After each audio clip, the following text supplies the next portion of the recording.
so much of the pandemic has made inequality worse and has also fallen on the shoulders of the people that are employed in the informal sector.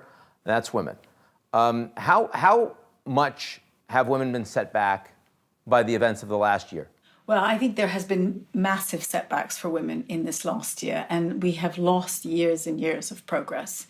In many ways, the changing role of women has been the biggest change in the social contract in recent decades. For the first time in human history, more women around the world go to university than men.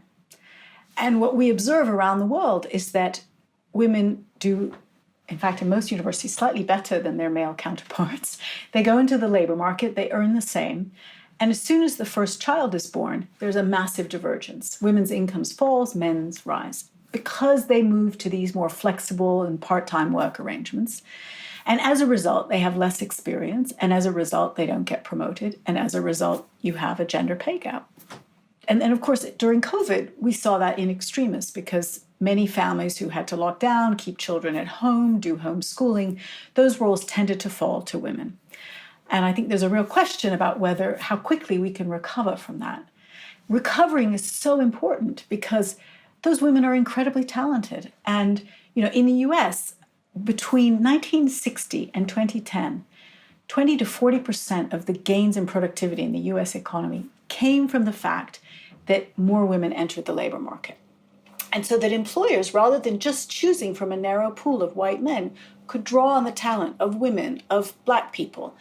And you could fit people into the jobs that suited them the most.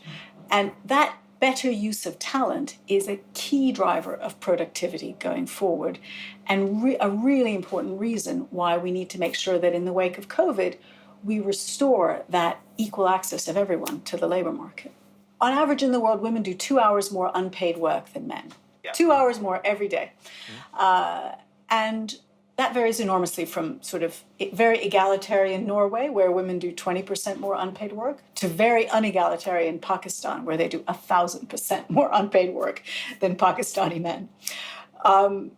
Whether a country offers maternity leave, parental leave, or publicly provided childcare has very different consequences for whether women can get back into the labor market. Because if you think about it, maternity leave, and I would note, the United States is the only advanced economy in the world that has no nationally mandated maternity leave entitlement.